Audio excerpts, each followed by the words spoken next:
privilege it is for us to meet with you and to hear what you are saying.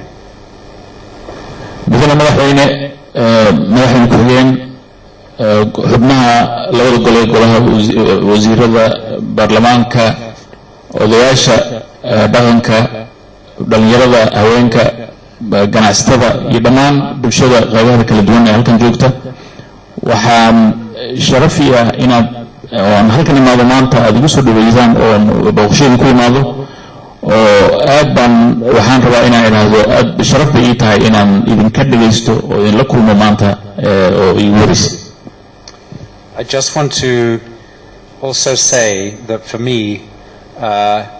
it is wonderful that so many colleagues from the international community have joined me today.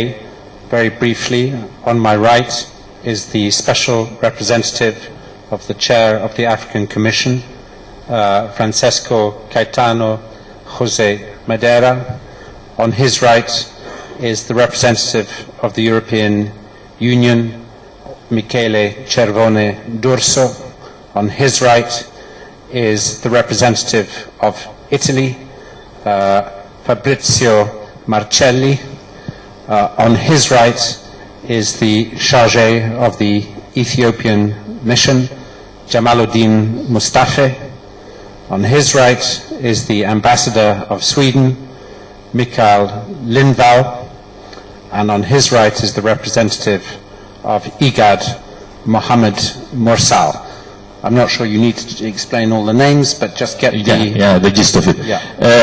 شرفي إن سوى كلامين شو إن إلى جوجان مرتئد وغيمله أو باش عالم كل سعته أو إلى سعودة وفتي كمدة أو عدان كبلابو كوا مديكتي عدان كعدان كبلابو وحواي ergeyga gaarka guddiga midowga Afrika oo Amazon u weyn ambassador Madeira Francisco Madeira yaa ugu xiga waxa ku xiga safiirka midowga Yurub Michele waxa ku xiga safiirka Talyaaniga waxa ku xiga Jamal safiir ku-xigeenka Ethiopia waxa ku xiga safiirka Sweden iyo wakiilka IGAD dhammaantooda waxay ka mid yihiin wafdiga aan maanta wada nimid. And the fact that we have all come here is because we recognize the importance of Jubaland. Jubaland is the state is leading the process of federalization. Kismaayo is such an important place in terms of this historic moment of the formation of a federal country. Kismaayo, as you have said, has been the place where so many discussions have taken place. And I want to acknowledge the leadership of President Midoobay as well, who has shown that he is not only a leader of Jubaland, but he is also a leader of Somalia. So for all these reasons we've come here, and this is the first visit we are making since the federal government took its decision, and it is deliberate that we have come here first. sababta aan u nimidna waxa weeye sababta dhammaanteen aan isu soo raacnay maanta oo halkan idinku nimid waxa weeye inaan anagoo garowsan muhiimadda ay Jubbaland u leedahay nabadeynta iyo federaaleynta Soomaaliya muhiimadda ay Kismaayo magaalada Kismaayo u leedahay nabadda iyo dawladda Soomaaliya dawladda federaalka ee Soomaaliya anagoo og ahmiyadda uu leeyahay iyo mudnaanta gaarka uu madaxweyne Axmed Maxamed Islaam Madow uu leeyahay anagoo og inuusan ahayn kaliya hogaamiyihii Jubbaland ee uu yahay hogaamiye Soomaaliyeed iyo nabadda doorka uu ka qaatay yaa waxaan doorbidnay inaan booqashadan halkan ku nimaano booqashadana waa tii ugu horeysay oo aan ku kacno meel ku aadno kadib markii go'aankii Muqdisho la qaatay sababta aan u dooranay Kismaayona waa ma aha iskalama imanin waa si gaara yaan ugu talagal weeye oo si aan arrintaas muhiimadda ay leedahay aan u muujinayo yaan halkan ugu bilownay.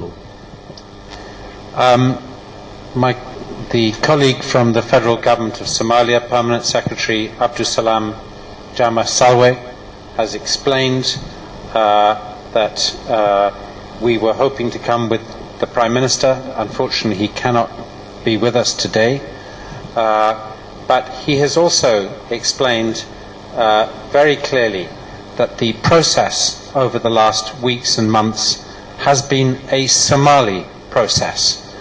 And I just want to say that the kind of conversations that have taken place over the last months about the political future of Somalia have not been run by the international community, unlike those 20 years ago. You know, things have changed. Somalis are taking their political future into their own hands. So I think this is a cause for celebration, and it is resulting in all sorts of political differences that are normal. These are normal political differences in countries which are taking their political future into their own hands. They're difficult discussions, but they are discussions among Somalis. sida uu sheegay xogayaha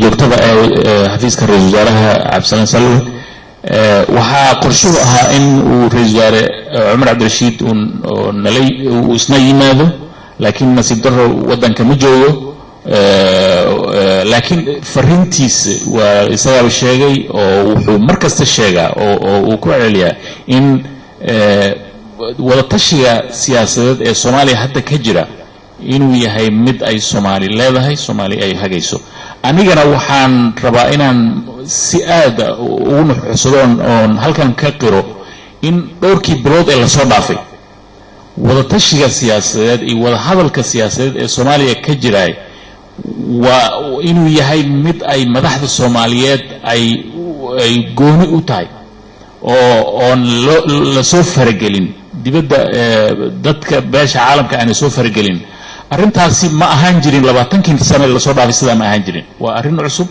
waa arrin loo baahan yahay in loo dabaaldego waa arrin in lagu farxo mudan waxa iska caadi ah hadii ay arrinta dhacday in oo iskhilaaf iyo iska horimaad ay ka timaado waa arrin iska caadi ah marka taas uma aha wax lala yaabo maxay yeelay Soomaalidu wada hadlaysa khilaafkaasi waa khilaaf iska caadi ah waana laga gudbayaa oo in maxay yeelay ummadii Soomaaliyeed madaxdii Soomaaliyeed ba go'aankoodii hananaya gacanta ku dhigaya oo dibadda markii laga haystay hadda gacanta ku dhigaya I just would like to explain on behalf of my colleagues, and of course they can jump in later if they wish, but I believe I'm representing their views in saying that the international community does not have its own model anymore. Maybe 20 years ago it did. The sister who pointed that out may be right, or the traditional elder who pointed that out may be right. 20, 30 years ago, the international community was indeed proposing political formulas for the future of Somalia. But now, please believe me, we do not have our own model. Our position is that a model has to be agreed so that elections of some kind can take place this year, because we believe that those elections are very important, first of all, to reduce political instability. Secondly, because there is an ongoing security problem in Somalia, and it will not be helped by political insecurity. And thirdly, because the security and political stability of Somalia is not only important for Somalia, but for the whole world. It is important for the neighbors, it is important for the Middle East, it is important for Europe, it is important for everyone. So we want to support Somalis to sort out their own political model. Our concern is that the momentum is maintained. We do not have our own model.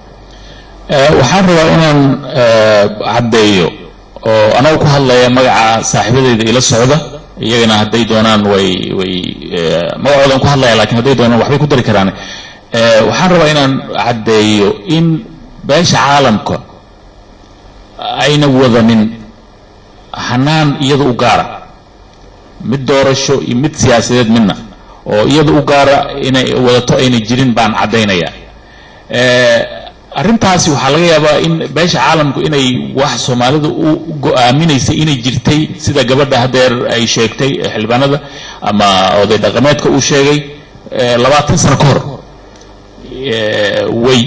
waa laga yaabaa way jirtay laakiin hadda ma taagna arrintaasi marnaba beesha caalamka go'aan iyada u gaara ama wax ay wadato oo doorasho ku saabsan ma jirto waxa kaliya aan meesha u joogno waxa weeye inaan ku taageerno Soomaalida inay go'aankooda ay fushadaan oo la fuliyo la dhaqan geliyo oo ah sanadkan 2016 inay doorasho u dhacdo doorasho noocay tahayba inay doorasho dhacdo sababtoo ah doorashadaas waxay muhiimad u leedahay siyaasadda Soomaaliya muhiimad u leedahay amniga Soomaaliya muhiimad u leedahay maxay la dagaaladan lagu jiro xasilooni darri baa ka dhalan kartaa inay doorasho dhicin dagaalka la wadana xasilooni darro uma fiicna marka labada arrimood iyo waliba nabad xasilooni darro Soomaaliya ka dhacda waxay xasilooni ku tahay adduunka idil caalamka idil bay xasilooni darro ku tahay way saameynaysaa marka waxaan rabaa inaan mar labaad ku celiyo beesha caalamku marnaba ma laha go'aan ama nidaam u gaara iyada ay wadato oo ay Soomaalida u go'aaminayso ma jirto waxa kaliya aan u joognaa inaan ku taageerno go'aanka Soomaaliyeed. As President Midoobay has said, the discussions among Somali leaders over the last 5 months, I think, have not resulted in agreement on a model. That is a great pity, but that is the reality. In those circumstances, the federal government took the decision to propose a particular model. I think the Prime Minister, who is not here, would be the first to agree that it is not perfect. In this room, so many of you have explained why it is not perfect. We agree. We agree with you. It is not perfect.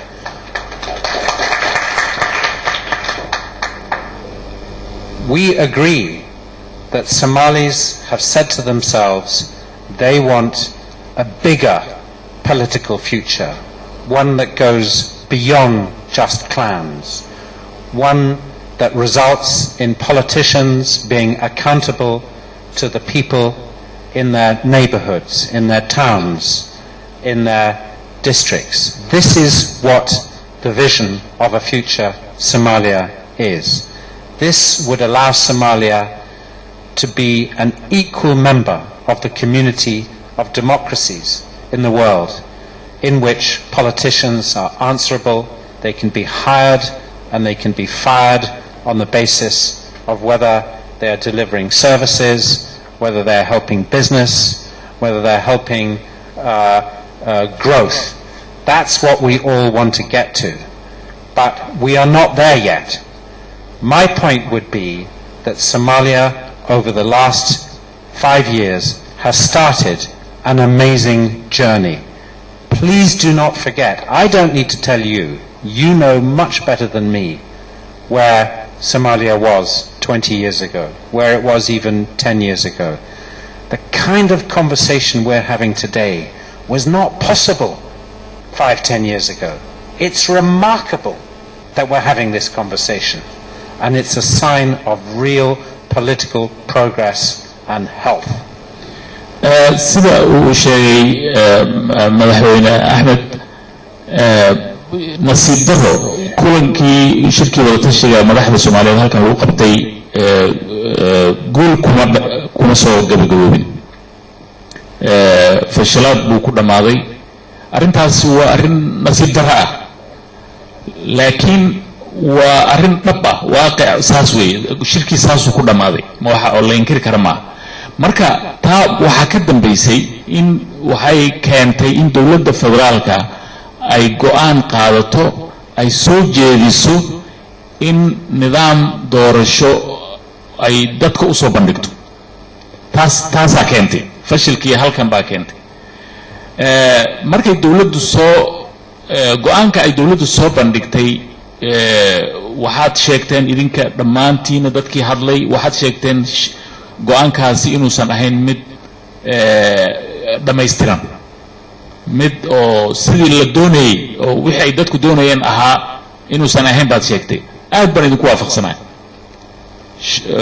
go'aankaas ma ahayn mid sidii la rabay ahaa ma ahayn laakiin waxa keliya hadda na hor yaallo way kaasun baa la yeeli karay maxaa yeelay go'aan kale lama haynin maxaa yeelay waxayna u dhammaystirneen waxa weeye dadka Soomaaliyeed waxay doonayeen oo ay hiigsanayeen inay samaystaan doorasho ay ku doortaan xildhibaanadooda oo matalaya deegaanadooda oo xildhibaanku uu lagula xisaabtamo hawsha uu qabanayo deegaankiisa magaaladiisa iyo maxaad qabatay oo codka lagala noqonayo hadduu qaban waayo taas baa la hiigsanayay laakiin tii ma joogno maanta laakiin waxaa muhiim ah inaad hadda halkan aan ka sheego oo idinkaana iga ogaal badan oo aniga waad iga fiicantihiin hadalkan aan maanta meesha ku hayno 20 sano ka hor meesha ma oli Soomaaliya wax badan bay ka soo gudubtay 20 sano ka hor hatta 10 sano ka hor doodan maanta aan meesha ku haysano ma suuroobayninba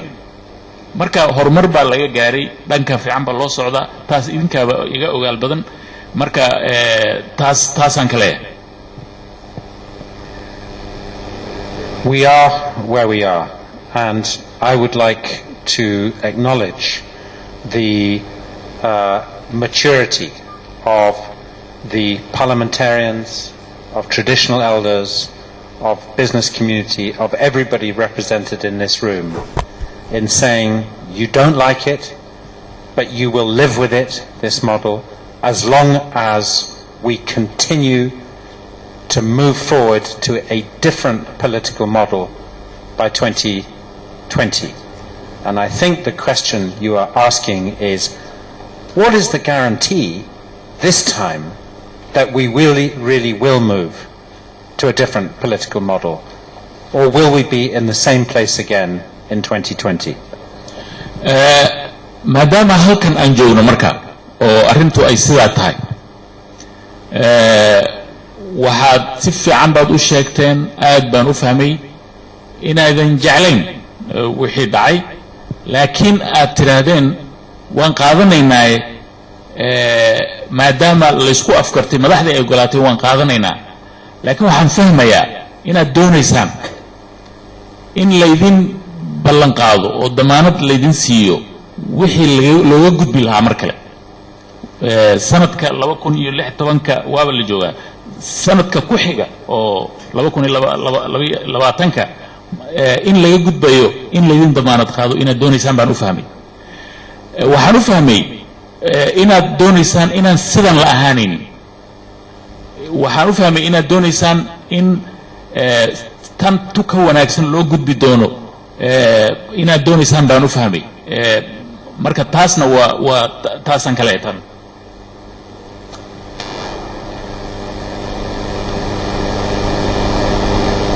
The difference between 2016 and 2012 is that in 2016 we now have federal states and a federal model which still is evolving but has progressed.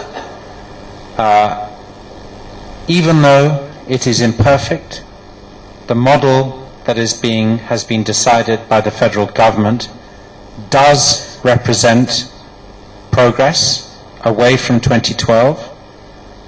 In 2012, the upper house, 276 or 75 members were chosen. The lower house, 275 members were chosen by 135 elders. This time they will be chosen by many thousands of people. And the upper house is moving away from 4.5, or is not going to be 4.5. It will be on the basis of state parity, plus seats for founder members of the Federation. So even though it is imperfect, it is already representing a move away from 2012. go-aankan ama nidaamkan cusub hadda dawladdu ay dadka u xulat oo soo go'aamisay inkastoo uu yahay mid sidii hore aan ahayn haddana wuxuu naftiisa laga dhadhasan karaa inuu yahay mid kii hore jiray oo hadda laga gudbayo wax dhaama oo 2016 lagu soo xusho baarlamaanka oo ka fiicnaan doono kii 2012 lagu soo xulay maxay waxaad ogtihiin baarlamaankii 2012 la soo xulay waxa soo xulay 275 xildhibaan waxa soo xulay 135 oday dhaqameed kaliya midkan hadda aqalka hoose waxa loo qorsheynayaa inay dad badan ay soo xulaan oo aan lagu daaynin tiradii oday dhaqameedyada kaliya oo dad badan ay soo xulaan taas waa mid tan labaad oo uu kaga fiican yahay tii hore waxa weeye aqalka sare oo hadda la unkayo wuuba ka duwan yahayba beel ahaan waaba laga daayay waxaa si siman in loo qaybsado dowladaha federaalka dowlad goboleedyada iyo 6 xubnood oo dheeraada oo loo qoondeeyay oo si gaara loo siiyay labadii dowlad goboleed ee federaalka bilaabay. And the points made by the brothers and sisters here about how is it going to be implemented, these are very good questions. The other difference between 2012 and 2016 is that we have a roadmap for implementation of this model up to the elections this year, and then beyond this to 2020. And getting this roadmap to 2020 right is very important. And we need your active engagement, your ideas, your support, your continued willingness both to serve as Somali patriots as well as representatives of your groups and your constituencies to make sure that roadmap is a good one. And for our part, we will do our bit as the international community to support you and to support the federal government to implement the roadmap. So I would like, maybe not today, but to hear from you what you think needs to be done to implement that roadmap. The roadmap starts here in Kismaayo today. dad badan oo idinka mid ah oo dadkii hadlay yaa waxay ka dhawaajiyeen in loo baahan yahay sidii qorshahan lagu hirgelin lahaa in laga hadlo arrintaas aad bay muhiim u tahay waa arrinta ugu muhiimsan oo loo baahan inaan ka wada hadlo sidee lagu hirgelin lahaa waxaan u arkaa aniga qorshahan hadda nidaamkan hadda la go'aaminayo kii 2012 waxba ay ku kala duwan yihiin waxa kamid ah hadda waxaa jira qorshe hawleed oo lagu magacaabo roadmap ama khaaridadii oo 2016 laga bilaabo ilaa 2020 wadadii lagu socon lahaa dariiqii lagu socon lahaa khaaridadiisii yaa hadda la dejinaya taas ay kaga duwan yihiin hore marka khaaridadaasi sidii la isugu afgaran lahaa meeshii la mari lahaa sidii loo hirgelin lahaa ma horta inta la gaarin 2016 doorashada waa kamid ilaa 16 laga bilaabo ilaa doorashada kalena khaaridadaas la dejinayaa idinkana Soomaali ah oo idinkoo ku hadlaya magaca deegaanadiina idinkoo u hadlaya Soomaalinimo iyo muwaadiniin Soomaaliyeed oo wadaniina inaad ra'yi ka dhiibataan oo sida ugu wanaagsan oo ra'yigiina oo wadiba u ololeysaan oo saasa la sameeyay aad sameeysan marka waxaan leeyahay taasa arinta ugu muhiimsan ah road map kaasina ama khaaridadaasi lagu hirgelinayo maantu bilaabanaya halkan Kismaayo ka bilaabanaya. Let me conclude my remarks by again acknowledging the points that have been made today, which I have written down very carefully, and I'm particularly struck by what one of you said about Somalia wants peace. You want unity. You want to move forward, but you are anxious about how we will realize our common vision of a country in which the elected are accountable to the people. Can I just tell you, this is a big task, and it will require your active engagement. It will require your patience, because not all parts of Somalia are moving at the same pace. People are going at different speeds.